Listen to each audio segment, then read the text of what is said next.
everybody, it's Alexia from A Path to Divine Balance, back with another energy video for you guys. Thank you so much for tuning in and watching. Now, before I get started, like always, make sure that you're subscribed so you're not missing any of the videos, readings, or yoga. And if you are looking for a personal reading for yourself, personal readings are still open, and the information on how to book is always in the description box below in the reading videos. Now, this video, this reading that we are focusing on today is on the new moon and Mercury going retrograde. This is taking place tomorrow, and I'm merging this energy of this in this video into one because of the fact that they're both hitting on the same day. Okay, not only do we have this the new moon, we also have 4 planets in total very close to each other. All right, now all of them being in the same house or in the same zodiac sign, excuse me, except for Mercury, which is right past the cusp of Virgo, which is right entering. Okay, so it's still very, very close. All right.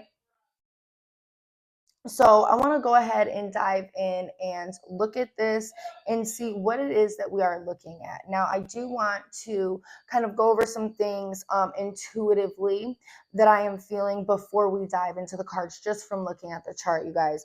Now, when we have the moon and the sun conjunct and we have a new moon, we are really seeing our desires being highlighted. This can also be our emotions, right? But our very truest nature is highlighted under the moon. And when we have it in conjunction with the sun, we also see us acting in these ways with our desires, right? When we have these luminaries, right? Or planets, if you will, but they're luminaries, in the sign of Leo, we are looking at charisma. We're looking at passion. All right. We are looking at outgoingness. All right. This can seem very self-absorbed, but I think that we have been in a place where a lot of us went through a rough patch where we were feeling very down. And under this moon, I feel like it's already been playing out that we're starting to get our power back. All right. Now, I also see this as with this Mercury retrograde period, focusing on that, I see this as one, the energies of being engulfed in your passions, and what give you fuel and what gives you fire, right? The things that you really, really enjoy. And your brain being engulfed in retreating back to your passions, right? But I also see this as an energy of love and wanting to be in love and enjoying the feeling of being in love. All right. Now, this is all good and well because while this starts out, we have Mercury in the sign of Virgo, which is very head on straight, very let me tackle my responsibilities and what I need to do. But while we have Mercury retrograde, we will see Mercury starting to go backwards. This starts to go backwards into the sign of Leo. All right. And so I feel like this may also bring, as these planets continue to get closer together, because Mercury will be going backwards and Venus is still moving forwards regardless. We will see these energies merge where we are really just really solely focusing on our passion and also the energy of love and liking that feeling, but we may lose our centeredness here, if that makes sense, because we will be in an energy that is very engulfed with passion. So yeah, that's kind of what I'm seeing as looking at this intuitively before I dive in. So let's dive in, you guys.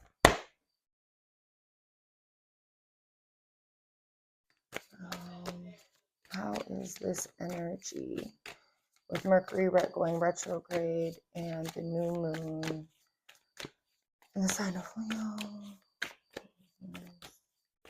Leo going to affect us? How is this?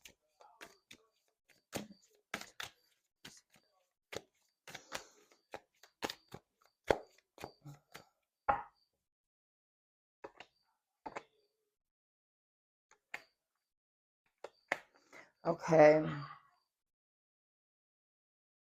So we have that Hierophant that is backed by the King of Wands, the Page of Wands, the Four of Cups, the Five of Wands, and the Queen of Cups. Okay. So I want to focus on this energy of the Hierophant, because when we look at this card, you guys, and if you can see it and see the look on his face, you can see the energy of imbued confidence. You can also see the energy of knowledge and knowingness, okay? And I think that that's very important. We also have the King of Wands, which is a very, very strong, fiery energy. But the King of Wands is a maintained energy, all right? It is by no means an energy that is what is the word that I'm looking for? Like, it's in my brain, but it is not on my tongue. It's not an energy that is flickering or conflicted. It is very knowing, and it is also very set. You're not going to put this fire out very easily. I feel like these two cards speak for themselves. You're not going to move these people very easily. They are very, very rooted within themselves and what they want. Okay. So that is one thing that is very important to note here. We have the Page of Wands and the Four of Cups. So I feel like this is this energy where you're starting to almost go forward and starting to make this step forward on things that have kind of been pushed in the back, things that you know that may bring you happiness, because you see that she's not the most happy person right here. All right, she's not. Okay, but there's something in the background that may seem like it's missing. All right, and there's this energy of almost like this fight, this get up, this fight of lethargy, or fighting off lethargy within yourself to almost get back to what is in the background, or getting back into your passions, or getting back to things that might have been neglected while we're going through our day-to-day life. You are getting that fight back in you, right? And I feel like this fight of the Five of Wands is also fighting off this energy of like emotion that can be kind of drowning. Like in this cup, or in this picture, you can kind of see that she has been drinking out of the cup of emotion, right? So I feel like there's the energy of fighting that off as well. So you're in a place of the energies of, like, the words high potency come in, but you are in the energy of strength, and it's almost like an awning or a dawning of who it is that you are, what it is that you deserve, how it is that you want to be moving. And like I said, it's unwavering. We have the Six of Swords here in the background, which is showing that the mental state is making its way to a breakthrough, to a place that is more stable, to a place that is more balanced. All right.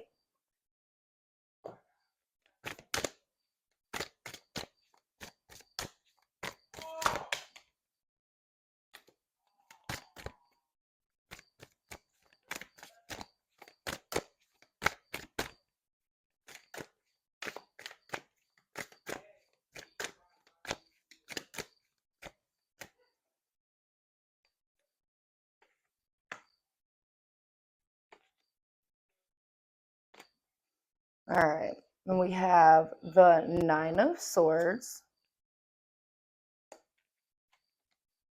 the Three of Swords, the Two of Swords, and the Sun. Okay. So let's look at these, you guys.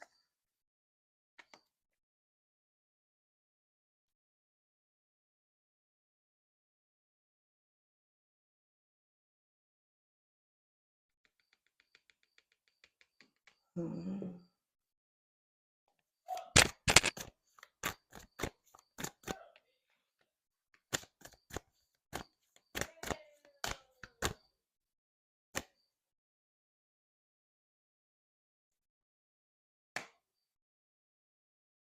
Okay. So we also had the death card pop up as well as the hermit. Okay, so within this, you guys, I see the energies of almost like crowdedness or like crowdedness around the crown, right? And it's almost like you have to pick something. And I feel like within this Nine of Swords, when we focus on the moon card here, a lot of times there's so many reasons why we don't take chances. We don't take chances on ourselves. We don't take chances on what we want. We don't take chances on our passions because of all of the thoughts that are going on in our heads and all of the reasons why they may not be a good idea, right? Sometimes our thoughts can just get so loud and so wild. That's another thing that you need to watch out for with a lot of fiery energy, especially if you are not experiencing what it is that you would like to be experiencing. The thoughts can be daunting. All right. So that's one thing I want people to be aware of and realize that if you're not experiencing exactly what it is that you want to be experiencing, the thoughts can be daunting. They can be wavering. All right. But at some point, we have to take the swords out. We have to stop giving them power. All right. And we have to really look within and see what it is that's going to bring us truly happiness that's not connected to outside circumstances, if this is the case, which is very important because we see two very different sides for people within this energy, you guys. Excuse me. We see an energy of some people evening out and being very engulfed in loving energy and very engulfed in their passions. But on the other hand, we see energy that can suck you up into a place that you don't want to be if you're not experiencing exactly what you want to be experiencing or something close, or you can't find the peace or the happiness where you're at specifically right now. Really take the time to go within and find what is going to give you happiness that's not, again, tied to an external circumstance, because we can't just change things and shape them into how we want them to be overnight, right? We can't make that happen. So we have to look at these steps. What do we have to do to be able to pull these swords out, to not give them power? Do not get sucked away in this energy, you guys. This is like the biggest thing. I feel like this is even bigger than losing sight of your priorities and getting engulfed in love. Don't get engulfed in the flip side energy. Okay, meet it somewhere in the middle. We have to bring an energy of transformation here. We are leveling up, and the energy, and I'm starting to get goosebumps, you guys. And if you have been a watcher from the beginning, you know what that means, that I'm really on track. But we're leveling up, we are changing, we are growing, and we are calling in things that are of higher value into our lives, higher valued experiences. So with that being said, we have to really focus on that and not focus on things that can get us swallowed up. So, and before I close off, I am getting the energy of write down the headspace that you want to be in at the end of Mercury retrograde. Write that down. Reflect on that during the day and journal as you go through. Notice where you are at the beginning and where you are at the end. And keep in mind what I have said. Refer back to this video if you need to.